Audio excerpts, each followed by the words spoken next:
Guys, ang ating lunch ngayon ay potato and egg.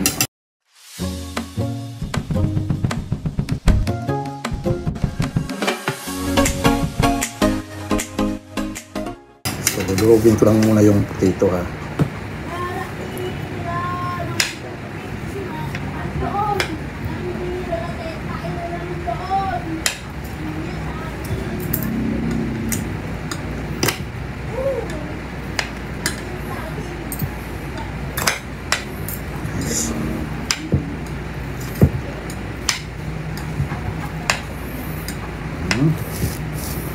Durugin lang natin siya.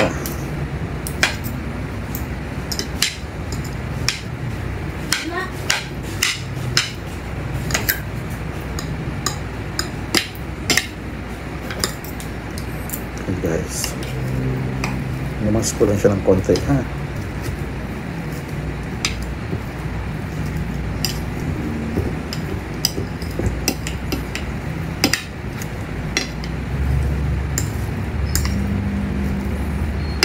And then, ang ating egg para ma-mix natin siya.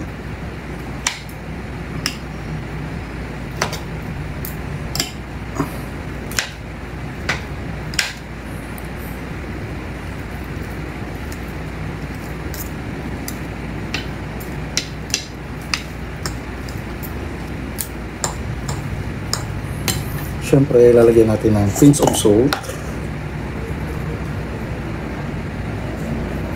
Para magkalasa ng konti. Then paminta, black pepper. Ito naman po is ang ating garlic and parsley.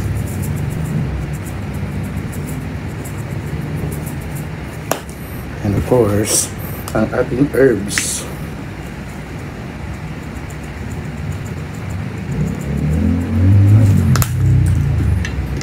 Then mix well.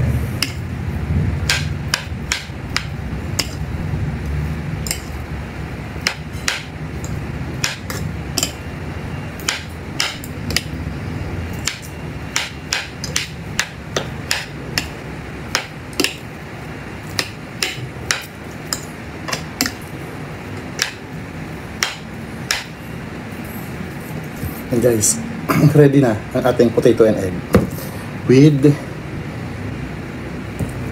chia water. That's it.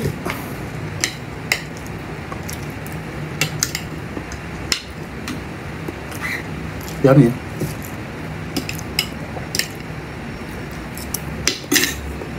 Ba? Para makabawi tayo kasi ilang araw din akong nagra-rice dahil nga lagi tayong puyat, andun tayo sa sa weight. So ngayon bawiin na ulit natin ang no rice, mag low carb na ulit tayo. Kapag napakain ako ng karne talaga dun eh.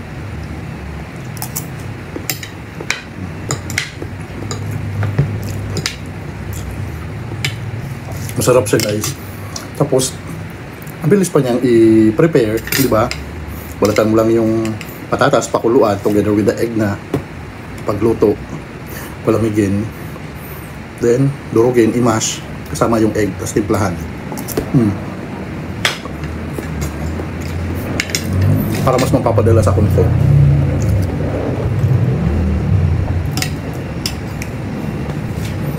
Pabili ka lang dalawang malaking, patamtaman lang na laki ng patatas, tapos dalawang egg.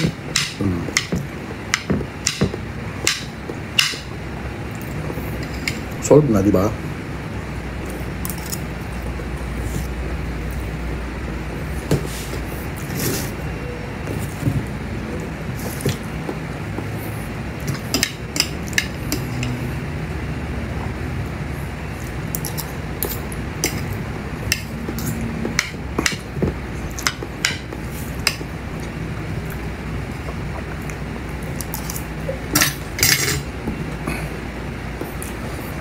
Hindi yung towel ko. Yung electric fan, hindi ako nahanginan.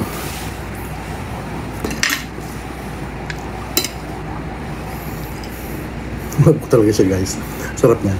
May okra pa ako sa rep. Bukas bili naman ako ng chicken and pork na imamarinate.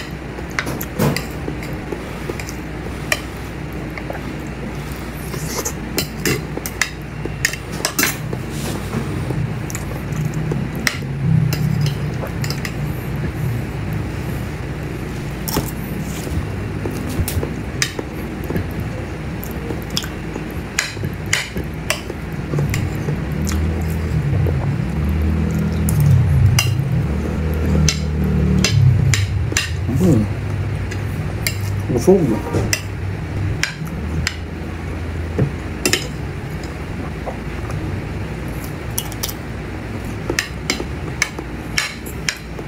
Diba? Ano tama lang talaga siya.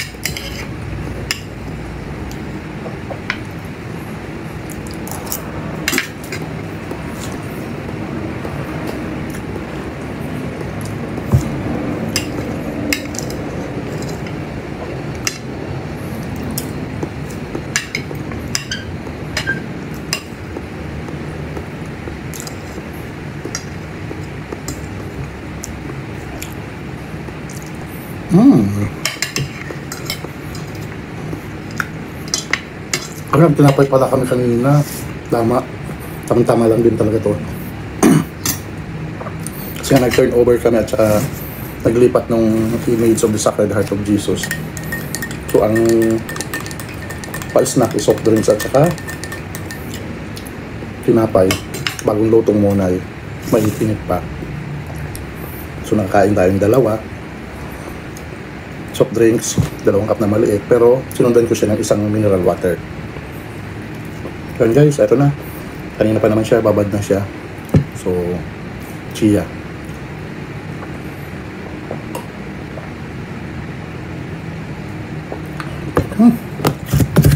Goods.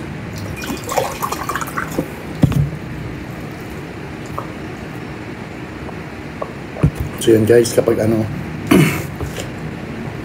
nag-ano talaga tayo ng low carb, kasi syempre sa panahon ngayon, bigla-bigla na lang yung sakit, lumilitaw.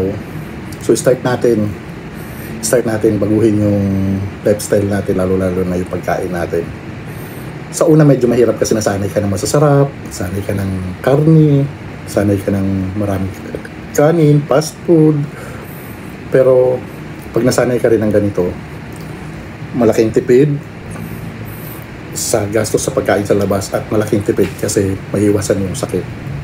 So yun lang guys, sanayin natin. Ako actually sanay na lang, although may mga pagkakataon na hindi rin talaga maiiwasan pag minsan, pero gawin natin siyang habit, mas magiging maganda. Healthy living, long life. So yun po guys, yun lamang, and thank you.